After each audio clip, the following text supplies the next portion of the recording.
Hey everyone, What If Fan here, bringing you another exciting part of What If creating the strongest Straw Hat crew by reading manga. You can find the fanfic title and the original author's name on my Patreon page. Make sure to check it out and show them some love. If you enjoyed the video, don't forget to like, subscribe, and ring that notification bell so you never miss an upload. Quick update. The series What If Reborn in Naruto World will be going on hold soon, since we've nearly caught up with the author. So now, I need your help picking the next project for the channel. I'm currently deciding between these three fanfics. What if hosting Q&A in One Piece World? What if template system in Fairy Tail World? What if Naruto gets Taijutsu system? Please vote in the poll and let me know which story you'd like to see next. I'll take the top pick and start working on that series next. Also check out my Patreon channel for early releases of all the series, where you can find all the series released one day ahead of YouTube. Alright, let's jump into it. Chapter 21. Zoro's charisma was what drew me to admire him through the actions depicted in the mangas. But witnessing this, his determination, his willpower, Logan clenched his teeth. What kind of true man is this?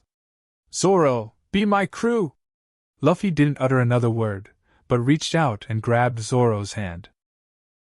Zoro remained silent. The earlier shout had drained every ounce of his strength. At that moment, he could barely summon the energy to breathe. Boom! Zoro slumped unconscious in Luffy's arms. Thud, thud, thud. The synchronized sound of boots hitting the ground echoed as a sizable group of marine soldiers stormed into the square, encircling Logan and the others. Stand behind me. Kobe pulled the little girl protectively behind him, emboldened by the previous shot he fired. Don't move, hands up! Marines aimed their guns at Luffy, Logan, and the group, shouting loudly in unison. Then, the soldiers parted, allowing a tall, robust man to step forward from the midst, a man with an axe replacing the lower part of his right forearm. Captain? Captain? The Marine soldiers showed a mix of reverence and fear upon seeing Morgan. Just a few troublemakers, and you disrupt my affairs in person? Morgan's presence was imposing. Reaching the front, he noticed several soldiers lying on the ground. Infuriated, he bellowed, "Bring them here, execute all these men on the ground!" "Ah? They are. Marines. Captain." The Marine soldiers surrounding Morgan reacted with shocked exclamations. A chilling aura emanated from Morgan's demeanor. His lips curled slightly as he spoke with icy eyes. "Captain Morgan has no use for subordinates who are worthless. Fire!" Morgan's fierce gaze fixed on the Marines by his side. These soldiers, sensing the suffocating atmosphere, hastily raised their guns, pointing them at their fellow Marines on the ground. "Get lost!" But then, Luffy's thunderous roar reverberated through the square, shaking the very ground Morgan stand. "Nanny?" Morgan's expression contorted fiercely. He rubbed his ears incredulously, slowly turning to face Luffy, his tone arrogant. "Did you just tell Captain Morgan to get lost?" Marine soldiers collectively gasped, looking at Luffy as if he were a monster. To dare speak such words to Captain Morgan. It's madness. They expected Morgan to strike Luffy down in an instant. Yet, before that could happen, a sharp, thunderous applause resounded through the air. Clap! Morgan's expression of invincibility shattered instantly under the unexpected slap. An expression of wide-eyed disbelief replaced his arrogant demeanor. As Morgan glanced up, he saw a figure standing before him. You heard that loud and clear now. It wasn't Luffy confronting Morgan, but it was Logan. Despite lacking direct offensive capabilities, his speed and defensive skills were formidable. Within a small region like East Blue, he possessed certain unscrupulous advantages. Suddenly, the atmosphere shifted from Zoro's inspirational persistence to the absurd display by Morgan. His actions were irritating, resembling someone who intentionally portrayed ignorance. The act of pretending, when not needed, was infuriating. What? Morgan had spun, shaking off the dizziness, finally regaining clear vision without double images. When he focused on Logan before him, rage boiled within him. "You fool! You're asking for death!" A ferocious expression emerged on Morgan's muscled face. He swung his right arm, the sharp axe glinting menacingly under the sunlight.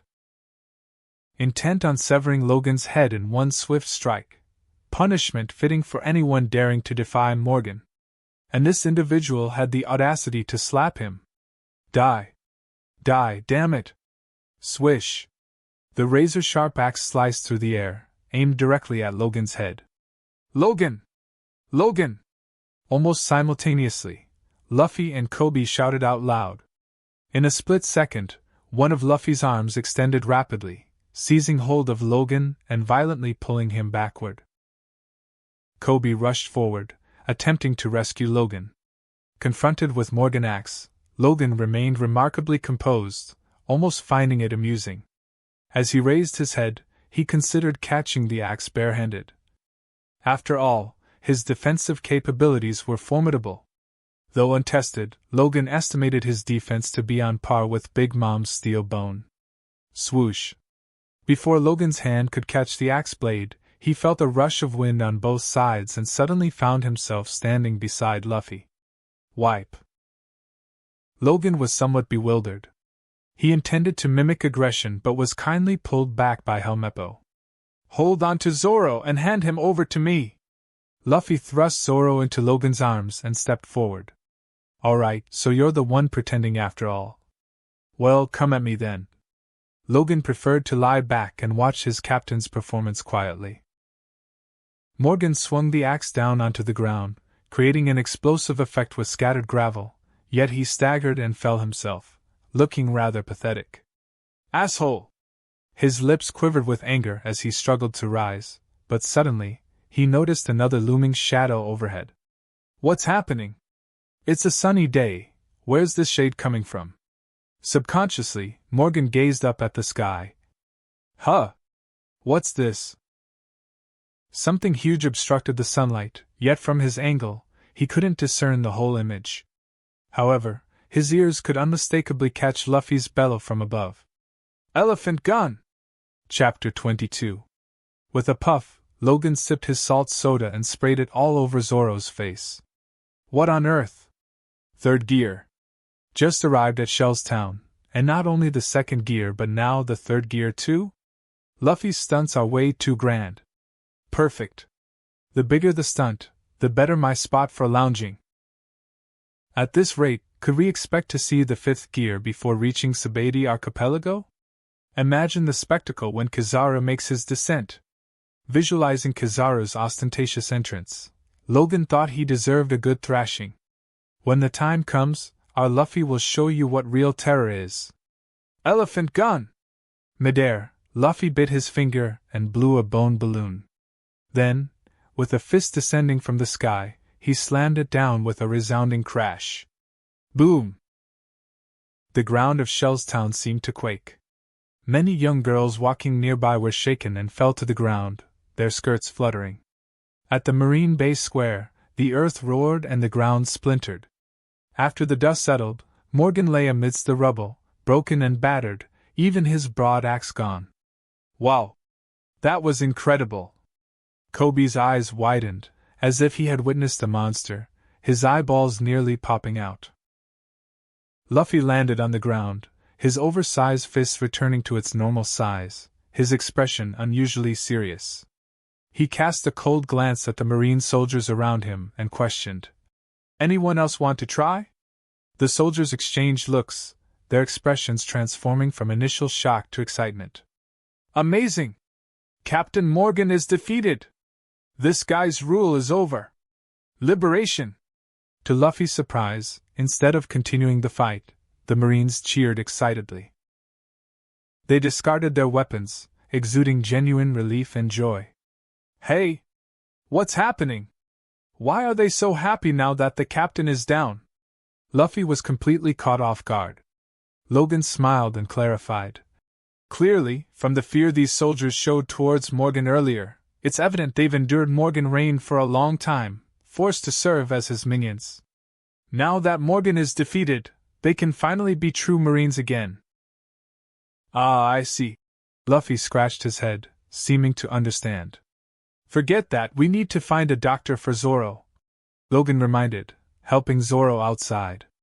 I'll take care of it, Luffy volunteered, hoisting Zoro over his shoulder with one arm like a rope. A few days later, at the port of Shell's Town. Big brother, take care! With tears in her eyes, little girl held onto Zoro's hand tightly. At this point, Zoro's injuries had almost healed. Normally, with such severe wounds, recovery would have taken around 100 days. Logan had seen Zoro's incredible physique in mangas before, but witnessing it firsthand made her realize that Zoro was indeed a powerhouse. It felt almost surreal to praise such a formidable figure. Though a few ribs were broken, they'd heal in a matter of days. Would you have believed it without seeing it yourself? Well, thanks for the rice ball. Next time you visit, could you make one for me? Zoro squatted, displaying both his rugged and compassionate sides as he patted the little girl's head. With a striking silhouette, Zoro strode to the ship's side and ascended to the deck. Luffy! Logan! As the pirate ship departed from the port, Kobe rushed over and called out. Hey there, Kobe! You made it! Luffy grinned, seemingly expecting Kobe's arrival.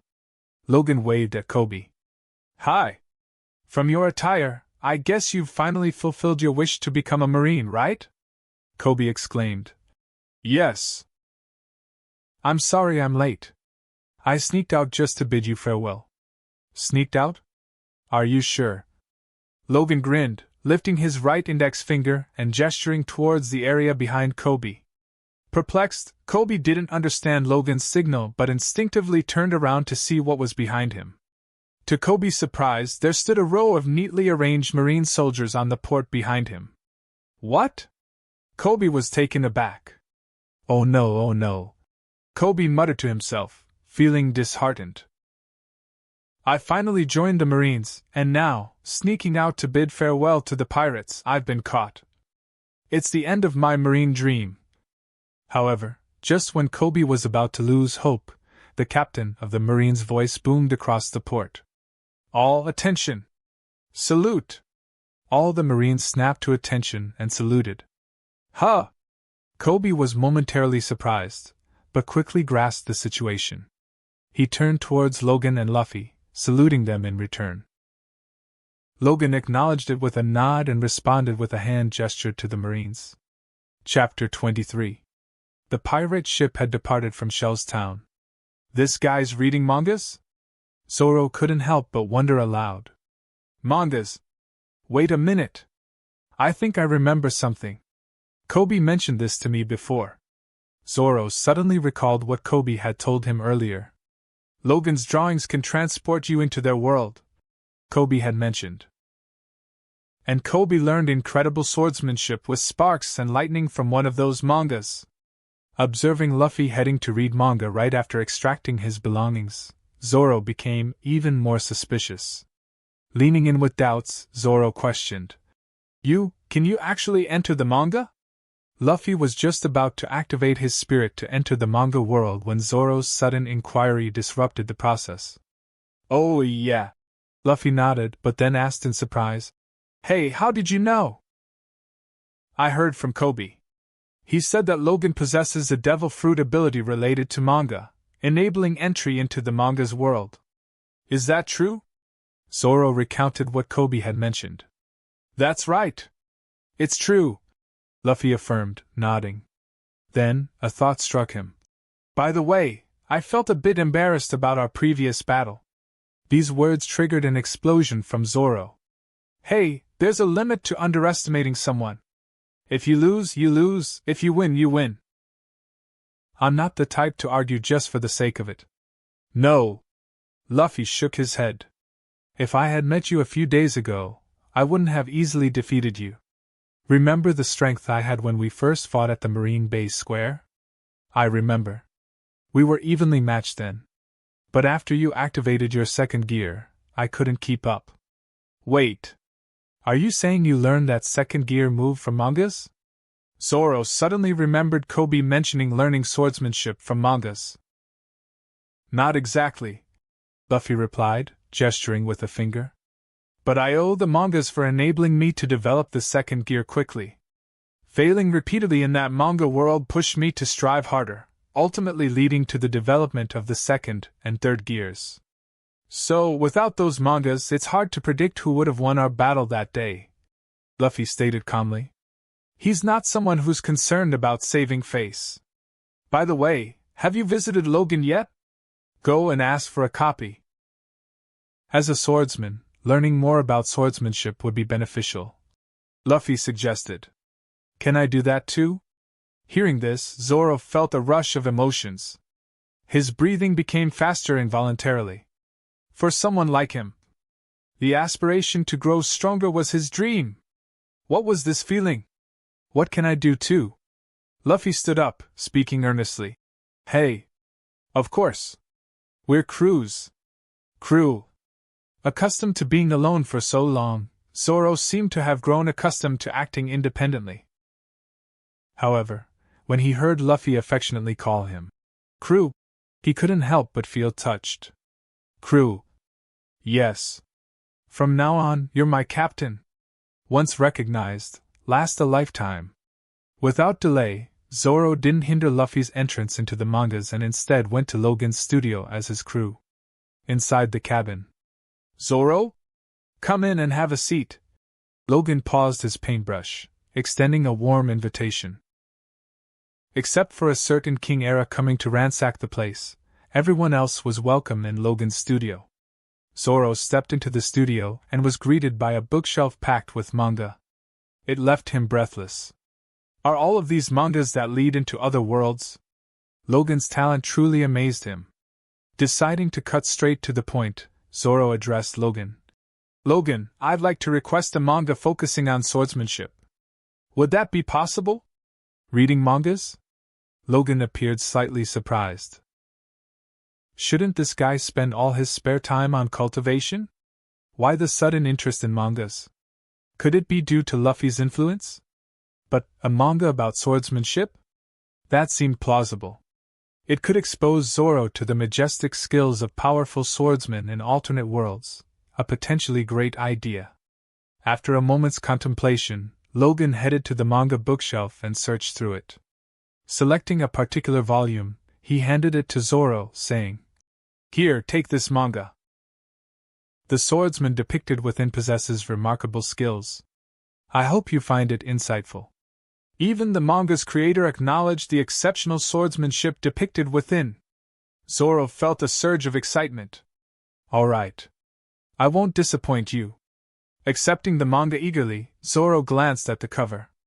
Biography of Kojiro Sasaki. Chapter 24.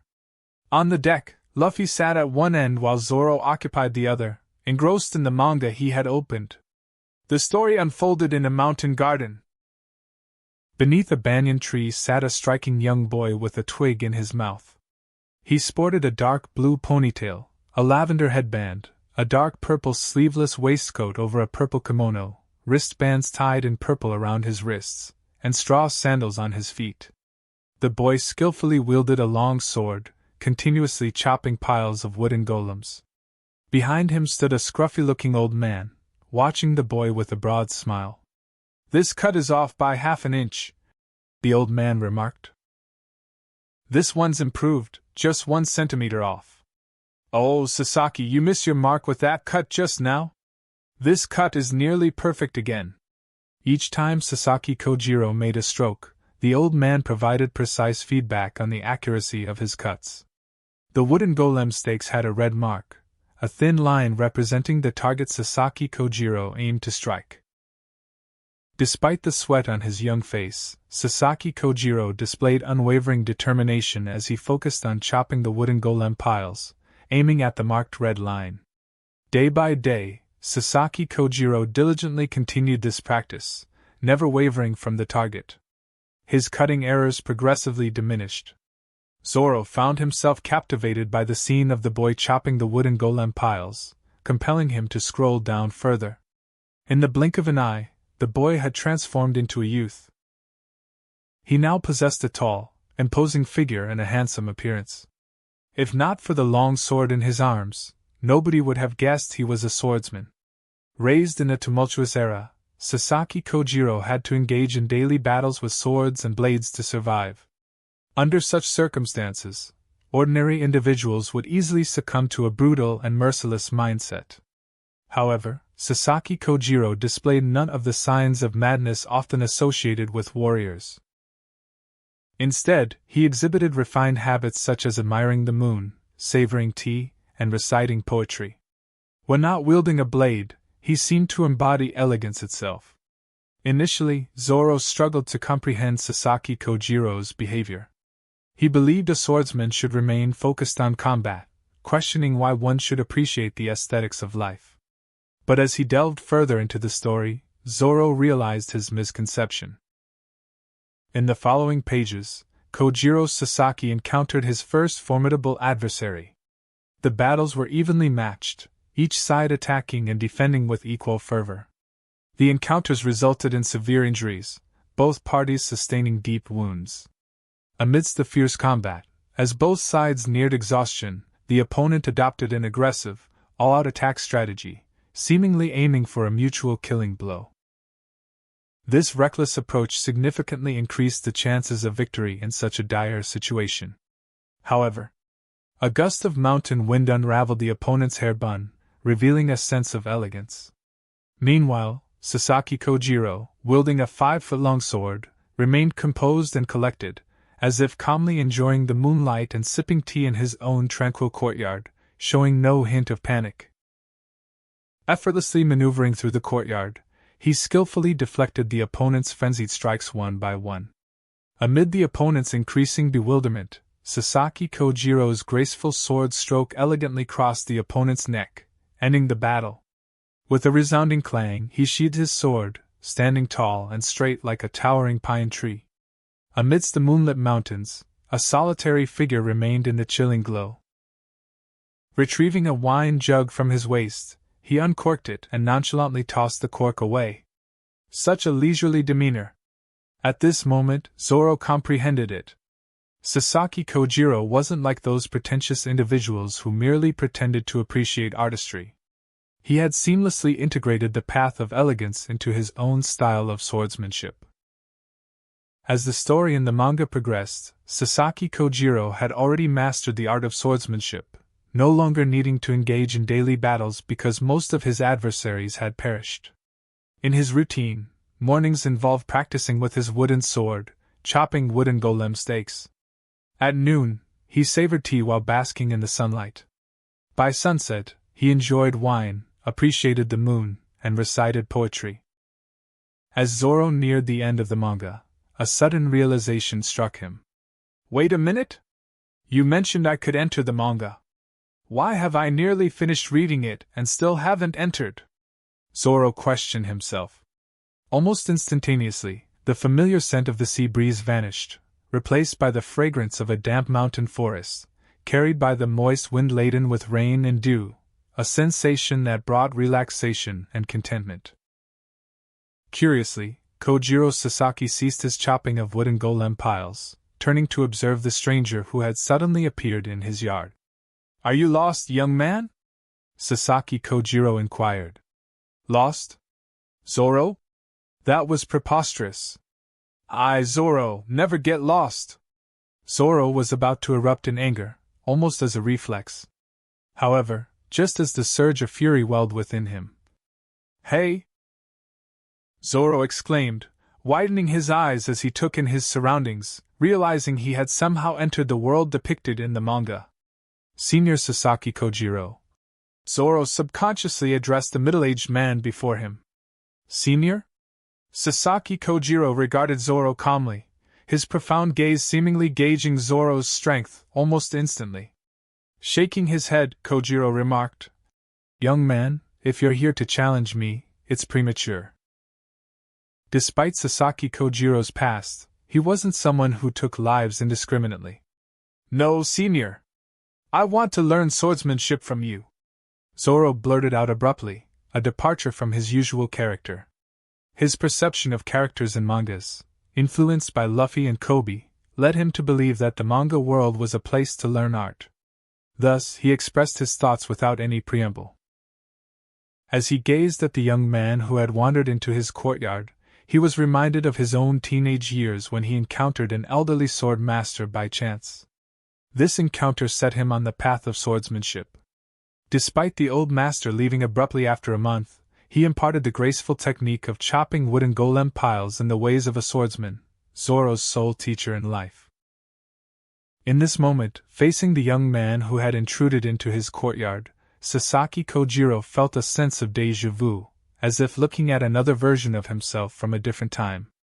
"Come, try your hand at cutting a wooden golem pile," Kojiro said casually, flicking the wooden sword toward Zoro in a perfectly executed curve.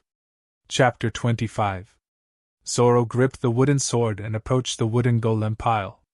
With both hands firmly on the wooden sword, he slashed down onto the pile. Swish! The wooden golem pile exploded into pieces.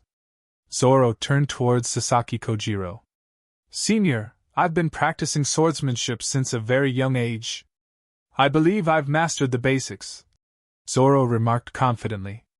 Sasaki Kojiro didn't respond verbally. Instead, he calmly walked over to the sword rest and selected another wooden sword. "Young man, I've now adjusted my strength to match yours," Kojiro said calmly, positioning the wooden sword at a 45-degree angle to the ground, resembling a figure in a tranquil painting. "All right. Let's do it!" Zoro eagerly welcomed the opportunity to face such a formidable senior. In the world of pirates, combat was the path to strength, and this opponent presented an excellent challenge. "Senior, prepare yourself!" Zoro initiated the stance, placing the wooden sword at his waist. With a fierce glint in his eyes, he declared, "One sword style lion song!" In an instant, Zoro vanished from his position, executing an incredibly swift sword-drawing maneuver designed to appear behind the opponent as the sword is drawn, an efficient end to the battle. However, snap! The wooden sword slipped from Sasaki Kojiro's hand. Zoro felt a dizzying sensation, collapsing to the ground. "What a swift sword!" he muttered, modeling a bump on his forehead. "Once more?" Sasaki Kojiro offered Zoro the fallen wooden sword. "Absolutely," Zoro responded enthusiastically. Battles always excited him. Zoro grabbed the sword once more, adopting a stance, and charged forward again. Snap! Ah! Zoro tumbled to the ground, rubbing his forehead. The first bump had grown larger, but no second bump appeared. Again. Sasaki Kojiro's response remained unchanged. Picking up another wooden sword from the rack, Zoro contemplated his strategy. He then readied himself. Double sword style, 2 cuts. Snap! Ah! Zoro fell again, patting his forehead in pain. Ouch! This time the blow hit the same spot, causing more agony than before. Why? How? Despite comprehending the opponent's strategy after the first 2 encounters, Zoro was confounded by the repetitive blows targeting the same vulnerable spot. Again, echoed Sasaki Kojiro's calm voice. He remained rooted in the same position throughout the exchanges. Frustration welled within Zoro. Why couldn't he make the opponent budge, even with the level playing field? If the opponent unleashed their full strength, Zoro wouldn't mind. But this consistent one-sided dominance, despite matching their level, was intolerable to him. Zoro, feeling increasingly frustrated compared to his previous fights, couldn't accept the ongoing situation. Impossible! Even with vast combat experience, using the same technique flawlessly repeatedly is implausible, Zoro reasoned. He returned to the sword rack and selected another wooden sword. Perceiving his actions, Sasaki Kojiro frowned slightly. What's your plan? He inquired. In truth, I am a 3-sword swordsman, Zoro declared, placing the wooden sword between his teeth. Slightly hesitant, Kojiro replied. Come again. This time it'll be different. Zoro determinedly gripped the dual sword, showcasing an impressive burst of muscular power. With swift movement, he raised both sabers above his head, launching an unrivaled assault towards Kojiro Sasaki. Three-sword style, Tiger Hunt! Zoro's attack, akin to a tiger's fierce leap, struck with incredible speed. Observing the opponent's attacks thrice earlier, Zoro had deduced the vulnerability lay on the left side due to Kojiro wielding the sword in his right hand. Thus, Zoro aimed his strike towards Kojiro's left. Snap! Stunned, Zoro lay on the ground, bewildered. How was this possible? Despite identifying the loophole, Kojiro's attack landed precisely on the bulging spot on his head. He touched the bulge in disbelief. Impossible! How can someone execute the same strike multiple times without losing accuracy? Despite being directionally challenged, Zoro was a prodigy in swordsmanship. Unable to discern where he erred, he realized that despite repeated moves, Kojiro's accuracy remained unwavering. This made it impossible to exploit any mistakes. Wherever Zoro faltered, Kojiro consistently dominated their encounters with unerring strikes. As a result of his repeated defeats, Zoro made a resolute decision. I won't be fighting again, Zoro stated firmly, shaking his head. He had come to a realization: no matter how many times he challenged Sasaki Kojiro, he couldn't decipher the secrets behind Kojiro's swordsmanship. Each encounter felt like their first, leaving Zoro unable to discern Kojiro's swordplay even after numerous confrontations. Yes, from the first fight to the 1000th, facing Sasaki, Kojiro felt consistently new, as if encountering the legendary swordsman for the very first time. Zoro acknowledged this unchanging reality and found no purpose in persisting.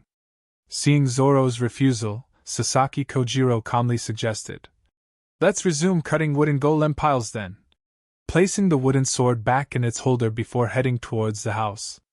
Zoro acknowledged the decision with a simple acknowledgement. This time, he felt no hint of dissatisfaction.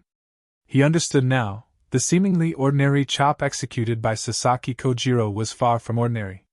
It encapsulated the essence of Kojiro's daily practice, something Zoro finally comprehended. Observing the wooden golem pile, Zoro focused on a faint red line in the center, the only mark that intersected the red line on the stake, despite it being split countless times. Sure, splitting the wooden golem pile in one swift stroke was an impressive display of power. Yet, that raw strength was merely superficial. Anyone could achieve it. However, the true demonstration of power lay in the wooden golem pile's condition after years of splitting. Despite numerous cleaves, only a shallow trace remained, a testament to enduring power, depth, and precision, qualities that transcended brute force. This, to Zoro, was the essence of true strength. Chapter 26. Zoro was busy hacking the wooden golem stakes in one area while Luffy remained far from idle. In the vast world of Akame Kill, Luffy found himself stranded on a deserted island.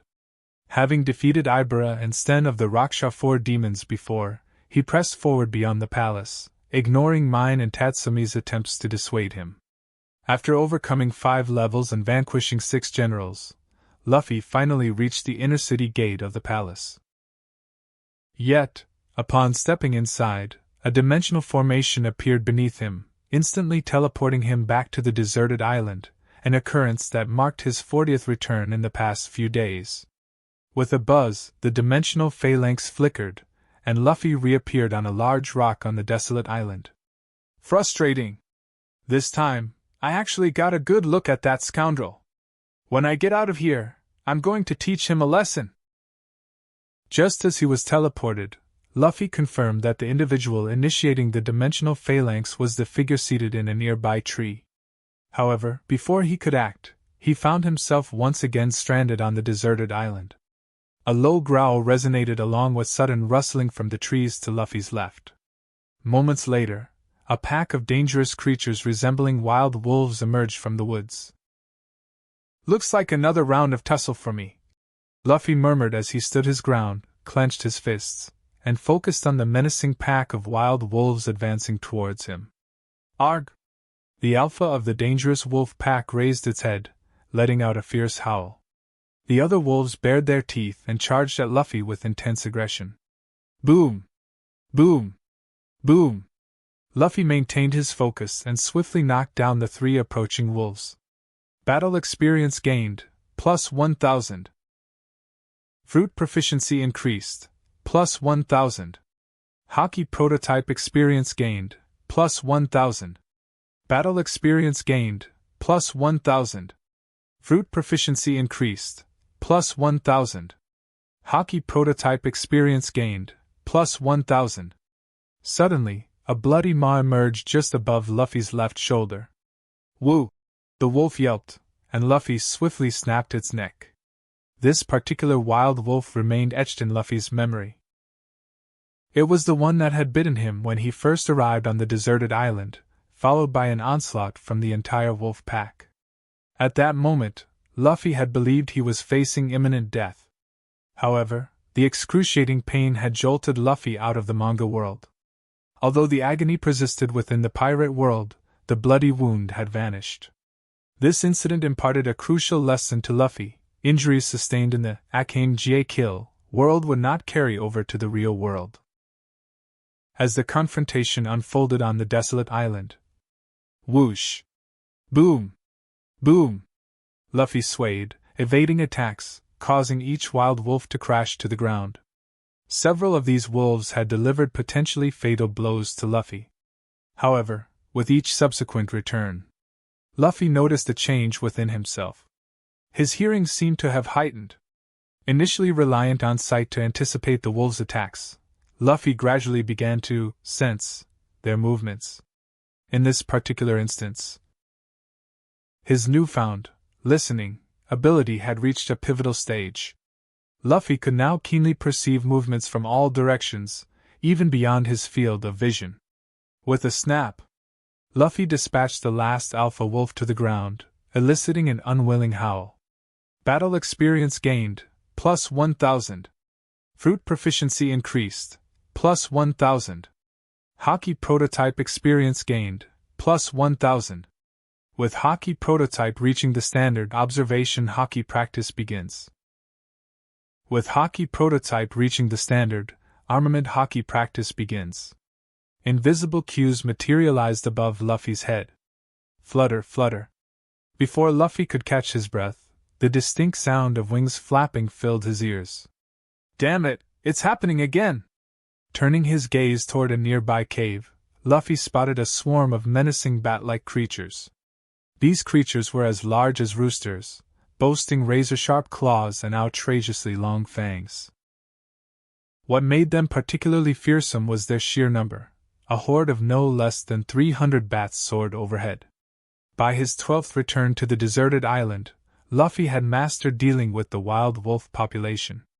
However, facing these bat-like creatures was an entirely different ordeal. Until his last visit, Luffy had only managed to escape with numerous bruises. Unlike wolves limited to ground attacks, these big bats could strike from the air without constraint. Moreover, due to their physique, their flight produced far less audible noise compared to the wild wolves. Had it not been for Luffy's increasing Haki experience, he wouldn't have detected the faint sounds of thump thump thump as the large bat flew by just now. The highest count was 42. Wonder if I can surpass 50 this time, Luffy muttered to himself. Jumping down from the boulder, he dashed into the woods. Engaging a large swarm of bats out in the open equated to suicide. In the cover of the forest, Luffy leveraged the terrain to confront the menacing flock of big bats. Rubber baseball hit! Luffy's arm, wielding a tree trunk, extended abruptly, swiftly dispatching one of the bats. This method had proven effective for Luffy after numerous encounters.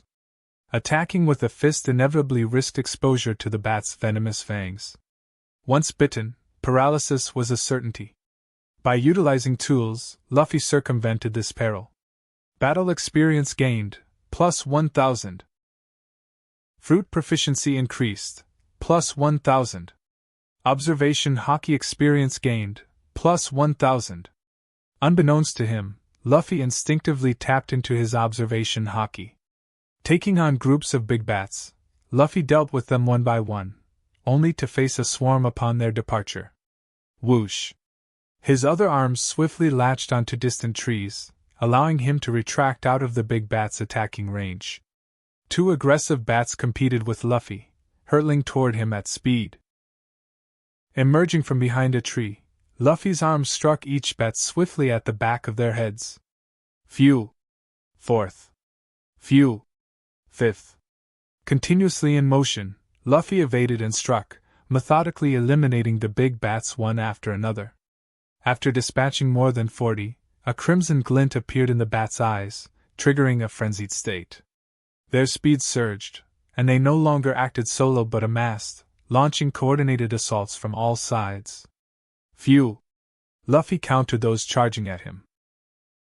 In the past, this would lead to Luffy being overwhelmed by the bat swarm. However, today was different. After incapacitating the bats before him, Luffy keenly discerned the sounds of every bat around him, left, right, above, below, and behind.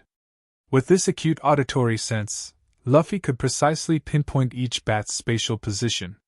Bolstered by this newfound, listening, power, Luffy's confidence soared. Phew! Phew! Phew! Phew! As the last big bat fell under Luffy's strikes, he leaped up excitedly. Wow, haha! I've become even stronger! Chapter 27. Inside the cabin, in his studio. I've completed another manga, and my attribute points should see a significant increase, Logan remarked, setting down his paintbrush and stretching. Throughout the process of creating manga, both speed and defense attribute points steadily rose. Upon completing a manga, there was always a substantial surge in these attribute points. Curious, Logan accessed the system interface to verify. Indeed! The speed attribute value surged by over 3,000 points, and the defense attribute value ascended by more than 5,000 points. A satisfying boost. However, Logan noticed a change in the integral value beneath the attribute points. Until he met Luffy, this value had remained at 0. Just a few days ago, it had progressed from 0 to 1. And now, it had advanced again, from 1 to 2. According to the annotations next to the points, upon accumulating 10, one could exchange them for treasures. What triggers this point increase? If my routine hasn't changed since joining the Straw Hat Pirates, drawing manga every day, could it be that a particularly exceptional manga grants immediate points? Glancing at the recently finished biography of Zaraki Kenpachi, Logan speculated randomly. Forget it. I've decided to take it easy, so let the points increase if they wish. It doesn't bother me if they don't. After pondering for a while, Logan couldn't find an answer, deciding not to waste his mental energy on such matters. Anyway, the Straw Hat Pirates had his back. Short of Oda being taken over by the author of Hitomi-zan, Logan would undoubtedly survive until the story's conclusion. Gulyalu. His stomach growled in protest. Glancing at the time, Logan realized it was already dinner time. Upon opening the door, the aroma of barbecue wafted in. Wow, that smells amazing. Out on the deck, Luffy and Zoro were grilling an unknown sea creature over the fire. Hey Logan, you're just in time. We've just finished grilling this big fish, Luffy exclaimed enthusiastically, ready to seize the cooked fish. Stop! Witnessing the scene, Logan swiftly intervened, swiftly moving in front of Luffy, seizing his hand to prevent him from grabbing the food, expressing clear disdain. Picking your nose while cooking is not a good habit, Logan reprimanded firmly. That's right. I've been telling him that for ages. But he never listens. Zoro chimed in, supporting Logan's stance with a hint of frustration. However, upon hearing Zoro's words, Logan's expression turned grave. What? Did you just do that? He asked, his tone filled with disbelief. Luffy affirmed innocently, his expression seemingly harmless. Swish. At that moment, Zoro swiftly used his blade to cleave the large grilled fish into two halves. Alright, this half is far from the handled part, it's safe. Logan, let's share this, Zoro suggested, offering more than half of the grilled fish to Logan. You two are quite the pair. Logan remarked dryly. Disappointed, Luffy shrugged and seized the remaining half of the fish, absent-mindedly continuing to pick his nose while eating. Meanwhile, Logan brought 2 pots, and Zoro deftly sliced the fish into several generous portions, dropping them into the pots. Let me warn you, keep an eye on Luffy while cooking, he might just pick his nose again, so you better use your sword on him, Logan joked while enjoying the grilled fish. Admittedly, the fish in the One Piece world tasted exceptionally good. The tender and flavorful meat was a delight even without seasoning. Zoro tore off a sizable portion and indulged in its savory taste, relishing the meal. By the way, Logan, your speed is incredible. Is it a physical technique? Zoro inquired, impressed by Logan's unprecedented display of speed. This marked the first time Zoro had witnessed Logan's remarkable swiftness. He believed that even his current mentor, Sasaki Kojiro, couldn't match Logan's speed. Unbeknownst to Zoro, Logan's earlier rapid appearance in front of Luffy was not at his full speed but merely a spontaneous movement, far from teleportation. Meanwhile, Luffy joined the conversation, recalling, "Yeah, when you slapped the Marine captain in Shell's Town, your speed was mind-blowing. Why didn't you ask about it then?" Zoro wondered. Luffy blinked innocently, replying, "I forgot." Then, Luffy turned to Logan and queried, "Is this speed also a skill from the manga fruit?" Manga fruit? Logan was taken aback. How did I become a manga fruit user? Upon contemplation, Logan realized his exceptional manga drawing skills might be mistaken for a fruit ability. Well, I'll embrace that title then. Logan chuckled to himself. If anyone asks, I'm the manga fruit user. As for why he lacked typical fruit abilities, Logan explained. It's straightforward.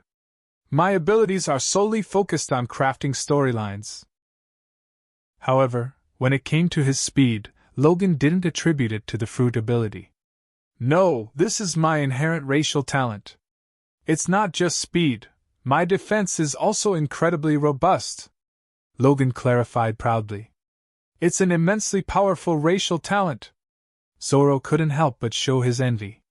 With that speed, just a bit of training could make you a formidable swordsman right from the start. So, in the future fights, can I use you as a shield? Luffy's peculiar brain circuits led to an unusual request, always diverging from typical conversations. Why do you have to be so offbeat? Logan jokingly chided Luffy, lightly tapping him on the head. However, amid the jest, a fleeting thought crossed Logan's mind. Should I entertain this idea? But he quickly dismissed it. He couldn't allow Luffy to transform into a skill. If it became an established tactic, Luffy would end up using it regularly in battles. Yeah, you're really incorrigible. Zoro chimed in, taking the opportunity to tease Luffy. Luffy scratched his head, seemingly pondering his words. Am I in the wrong here? After a while, the trio indulged in food and drink until they were content. I'm stuffed, Luffy exclaimed as he rose, stretching his arms and gazing out at the distant sea. Suddenly, his stretching halted, and he shaded his eyes with his hands, peering into the distance. Hey! There's a body floating in the sea. The unexpected exclamation left them all surprised, the discovery looming in the distance, inviting further intrigue. Chapter 28. Logan and Zoro stood up, both observing a small sailboat drifting on the sea. The boat's sails were lowered, and it floated along the waves without any or movement. A young girl lay motionless on the boat, clearly deceased. However, Logan noticed the distinct tattoo of the Arlong pirates on the girl's arm. A mark identifying her as a member of the notorious pirate crew. Luffy glanced down at the drifting boat, expressing sympathy. Such a young woman meeting her end at sea, it's truly unfortunate. Zoro nodded in agreement. Seems like she might have lost her way at sea. Dying out here is really tough luck. Meanwhile, on the boat below, Nami overheard their conversation and was visibly irritated, her frustration evident. You two idiots! I'm not dead! She muttered, annoyed by their assumptions. As an accomplished navigator, Nami had mastered the art of sailing in the East Blue with ease. She often set out with a small boat and returned with bountiful treasures. But Luffy, unaware that it was Nami, leaned over the railing, resting his chin on his arms, and suggested, "Should we rescue her and take a look?" Zoro hastily intervened, waving his hands dismissively. "No, no. She's already deceased. There's no reason to bring her body up." "Ah, yeah." Luffy suddenly realized and nodded in agreement. "That's true. Otherwise, it'll start to smell tomorrow." Puff. Amidst the conversation, Logan struggled to contain his laughter. But at that moment, he couldn't suppress it any longer. Nami was on the verge of a meltdown. "Ah." She feigned a slight movement and let out a weak moan. "Hey?" Zoro turned, surprised. "She's still breathing." "Yeah, seems like it," Luffy affirmed, calling out, "Hey, are you okay?" "Foolish." "Do they really need to ask again?" Nami seethed with frustration. Why did she have to deal with such uncooperative individuals? Struggling to lift her head, she weakly pleaded, "Help! Please, water! If you can, some bread. I'm starving." Weakly pointing to a nearby large treasure chest, she added, "I'll pay you as much as you want. Please help." Without hesitation, Luffy extended his arms, grasped hers, and swiftly pulled her onto the boat. "Hey!" Nami was momentarily stunned before realizing she was already aboard the boat. She gazed at Luffy, a hint of horror in her expression. Your arms stretched? I've got the powers of the rubber fruit." "Look!" Luffy beamed, demonstrating his rubber fruit ability by stretching his arms toward the sea and sky. "Oh. I see." Nami sighed, feeling a bit disappointed. Her original plan had been for the others to notice the large treasure chest on her ship and rush to grab it. Meanwhile, she'd sneak onto their vessel and sail away. However, she hadn't expected them to haul her onto their boat without leaving theirs. Her mind raced as she sought another solution. "Can you secure my boat to yours? I'll leave once I've rested," Nami requested. "Sure thing." Zoro gripped the railing, leaped off, and landed with a swift motion. Securing the boats required teamwork. Zoro signaled to Luffy, "Come help me out." "Sure thing." Luffy followed suit, leaping down to join Zoro. Together, they secured the small boat to the larger one. "That's 2 down. 1 more to go," Nami thought, pondering her next move. Turning to Logan, she appealed, "Please, can you help me bring that treasure chest aboard?" Nami suggested, hoping to appeal to Logan's sympathy. If Logan hadn't read the original manga, he might have fallen for Nami's plea. He shrugged and smiled. "No. They've secured the boats, so bring your treasure chest up." "Wait, don't be fooled." Nami hesitated for a moment, strategizing her next move. After pondering for a while, she proposed, "The waves seem a bit rough. I don't think those 2 can handle it alone. How about you go and assist your companions?" Logan responded with a smile. "Not necessary. You may not know them well. While they may be a bit dim-witted, they're incredibly strong and resilient. This kind of physical labor is right up their alley." Logan understood Nami's intentions but respected her principles and challenges. On one hand, he needed to gather funds to save an entire village, and on the other, he admired Nami's strict adherence to stealing only from corrupt individuals. Such a principled individual was rare. Sensibly steering the conversation away from the impending tension, Logan offered, "Let's set this aside for now. You've been hungry for quite some time. How about having something to eat?" The enticing aroma of the food reached Nami's senses, making her realize her genuine hunger. Though her weakness was feigned, her hunger was genuine. But how could she resist when faced with such delicious food? Thank you. Nami expressed gratitude as she received a grilled fish from Logan, feeling a twinge of appreciation. However, her gratitude lasted for a mere 2 seconds before her instincts kicked in. "Pirates are never kind," she reminded herself.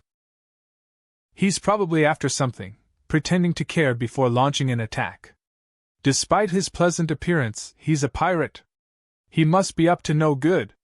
Swiftly dismissing the fleeting sentiment, Nami grabbed a piece of grilled fish and swiftly took a bite, refocusing her thoughts.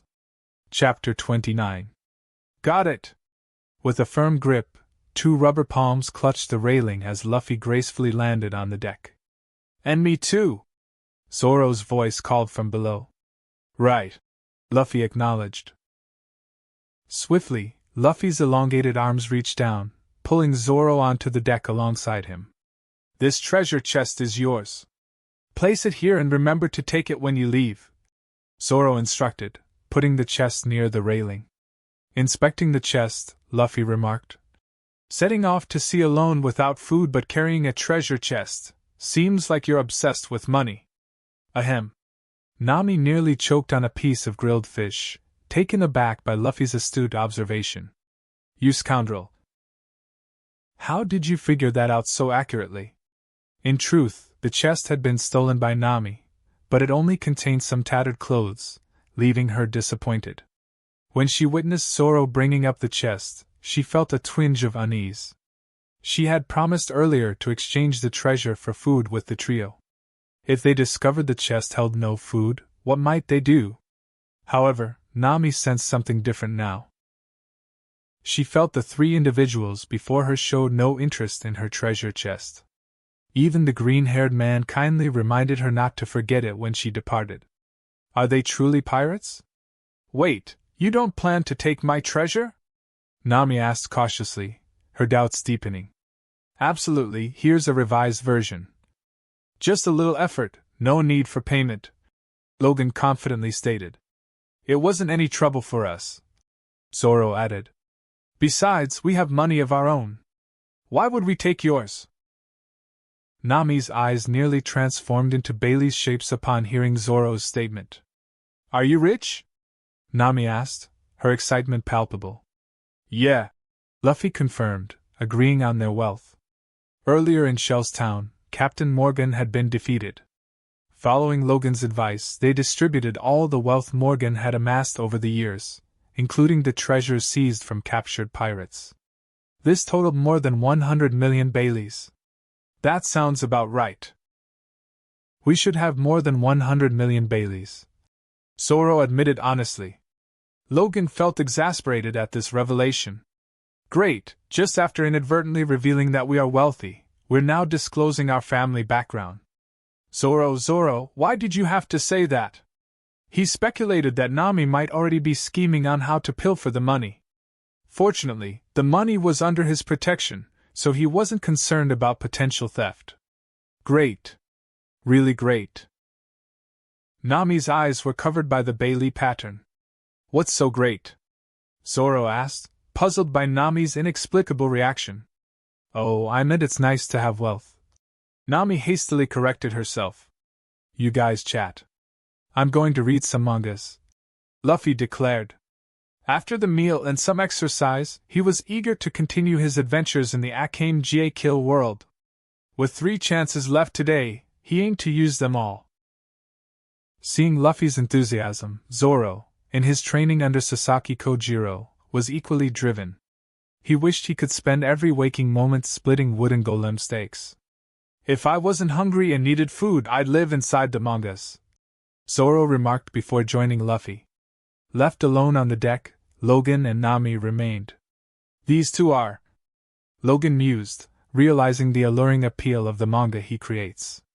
You can help yourself to these grilled fish first. If it's not enough, there are ingredients in the kitchen, Logan assured Nami. Logan knew he didn't need to worry too much about Nami. She might have her eye on their money at most but wasn't the type to harm them. As for recruiting Nami, Logan wasn't in a rush. Luffy hadn't yet discovered Nami's sailing talent, but once he did, Nami would be roped in. Then, a few hour-long dungeon challenges would seal the deal. In any case, just go with the flow, and everything will fall into place. Hey, are you leaving too? Nami suddenly grew suspicious, realizing that none of the other pirates she tricked ever paid attention to her. However, these three pirates in front of her were so skilled that they didn't even spare her a glance. Could it be that I'm not good enough, Nami wondered? Especially Logan, who exuded a sunny and handsome demeanor. If only he would cast his colorful gaze her way. With this realization, Nami felt a surge of discontent. Wait a moment! Anything else? This marked the first time Nami took such an assertive approach to taunting. She had spoken, yet her heart raced. Damn it, why do I have to go to such lengths? Let's see if you won't surrender this time. However, Logan merely shrugged and casually remarked, Remember to wash the dishes after eating. With that, he headed straight for the hatch. Ah? Nami was left dumbfounded, her mouth slightly agape. You, being so handsome, don't you have any sympathy? It's truly exasperating. Damn it! Ignoring such a beautiful woman before you, are you even a man? Stamping her little feet in anger, Nami fiercely shoved a large piece of grilled fish into her mouth, silver teeth biting down aggressively. She muttered fiercely to Logan's retreating figure. I'll make you pay. Chapter 30. Nami devoured half of the grilled fish left by Logan. As she washed the dishes, she absent-mindedly drew circles on them while expressing her frustrations with curses directed at Logan. After completing these chores, Nami pondered her next move. Should she wait until the next island to disembark, or... Lost in thought, Nami unconsciously made her way to the foredeck. No, why am I feeling compassion? They're pirates! The 100 million Baileys can't be earned through farming and selling food. These three guys plundered so much money. This money. I, Nami, want it! The more she contemplated, the more excited she became. Nami enthusiastically waved her small fist. Just as she finished speaking, something caught her eye from the corner, causing her to freeze. Slowly turning her head to the right, she spotted Luffy sitting there, engrossed in reading mangas. What? It's over, it's over, it's over. He must have heard what I just said, right? Why hasn't he reacted? Nami stood there with a guilty conscience, not daring to move. After a while, she didn't receive any reaction from Luffy, so she cautiously looked his way again. Huh! He's still immersed in reading mangas. Could it be he didn't hear what I said to myself? With this in mind, Nami decided to test it out. Approaching Luffy, she pretended to be curious and asked, Hey, Straw Hat Kid, what are you looking at? Luffy, deeply absorbed in the manga world, didn't respond to Nami. It's so fascinating to watch. Observing Luffy's obliviousness, Nami felt a wave of relief. She then scanned the foredeck and found Zoro sitting on the mast, also engrossed in mangas. Strange. Since when did pirates start reading mangas? Nami shook her head, unable to comprehend. And many more! Suddenly, a spark of inspiration lit up in her large wine-red eyes. That's it! They're so engrossed in mangas. It's the perfect time for me to steal. Bring justice to the sky. Perfect. These two fools are really a great match. Sneaking off the foredeck, Nami discreetly slipped into the cabin. Apart from her, there were only 3 people on board. With both of them outside, as long as she avoided Logan, the whole ship would be exposed like a girl without clothes, and there would be no way to stop Nami. As a seasoned thief, Nami moved swiftly, searching from room to room. Stepping out of a door, Nami retraced her steps. Peeking through the crack of the door, she immediately saw a figure that irked her to the core. I never expected someone like him to be a mangaka. Observing Logan engrossed in drawing manga, Nami felt a strange mix of emotions. It suddenly dawned on her that Luffy and Zoro were currently reading mangas. So were they fans of Logan?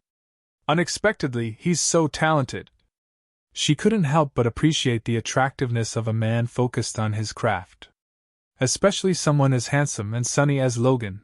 When he concentrated, he was incredibly appealing. What am I thinking? I'm a thief. It's disrespectful to think about other things while in the midst of stealing. After some stern self-criticism, Nami averted her gaze. A quick glance revealed that there was no place to hide money in the studio, and the treasure wasn't there. Leaving the corridor, Nami continued her journey deeper into the cabin. Passing through a door, she entered what appeared to be a living area. Luffy, Zoro, Logan. Nami looked at the nameplates on the doors of the rooms ahead, and couldn't help but smile. With only 3 people on board, did they really need nameplates on their doors in such a small space? In her heart, Nami silently cursed, finding these 3 people rather peculiar. However, if she knew the nameplates were genuinely posted because someone might get lost, she would likely be astonished. I began my search in Luffy's room, only to find nothing of interest. Zoro's room, on the other hand, revealed its secrets at a glance. Finally, I arrived at Logan's room. Upon entering, my gaze instinctively swept to the corner, where 3 large treasure chests were neatly arranged. It's actually hidden here. Filled with anticipation, I swiftly approached the first treasure chest and forcefully manipulated the lock spring. As the lid opened, a cascade of items spilled out with a crash. What is this? My eyes fixated on the falling objects, unable to look away. Bailey!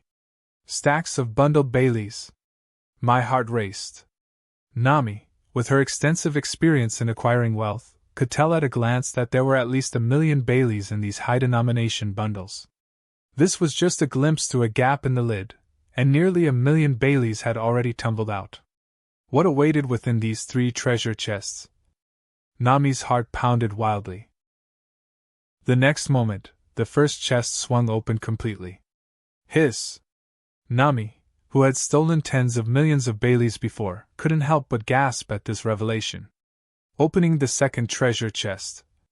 Hiss! I took another sharp breath. The third. Hiss! She still couldn't believe it. After taking 3 breaths, Nami found herself in a daze. Was this a dream? She pinched her thigh hard. What? The sharp pain confirmed that it wasn't a dream. Enough! Enough! The joy of happiness spread across her little face irresistibly. Nami threw herself directly onto the pile of Baileys, feeling their warmth with her heart. With this money, the promised 100,000,000 Baileys for the evil Arlong would surely be collected. Folks in Kokoyashi village, wait for me. I will rescue you from the shadow of Fishman's suppression. After indulging in the Baileys, Nami suddenly snapped back to reality. I almost got carried away. I have to get these Baileys away before they find out. She quickly covered the lid of the treasure chest and locked it tightly. Nami grabbed the handle and exerted force. On her slender arms, the beautiful lines were visible under the strain. However, she had never stolen such a large sum at once, and for the first time, she realized how heavy the money was. Even with all her strength, she could only move the first treasure chest less than a foot. But Nami was not one to give up. This money carried the hope of the entire Kokoyashi village. Now that it was within reach, she wouldn't give up no matter what. Shaking her sore arms, she took a deep breath and grabbed the handle again. Just as she was about to exert force, another very handsome man's palm landed on the handle of the treasure chest. Do you need help? The voice was so pleasant that it warmed Nami's heart. She responded instinctively. Yeah. That wraps up this part of What If creating the strongest Straw Hat crew by reading manga. Thanks so much for listening. As always, new parts drop every 4 days, so be sure to stay tuned. Quick reminder. The series What If Reborn in Naruto World will be going on hold soon, since we've nearly caught up with the author. So now, I need your help picking the next project for the channel. I'm currently deciding between these 3 fanfics. What if hosting Q&A in One Piece World? What if template system in Fairy Tail World? What if Naruto gets Taijutsu system? Please vote in the poll and let me know which story you'd like to see next. I'll take the top pick and start working on that series next. Also check out my Patreon channel for early releases of all the series, where you can find all the series released one day ahead of YouTube. If you enjoyed the video, don't forget to like, subscribe, share it with your friends, and please consider supporting the original author as well. See you in the next one.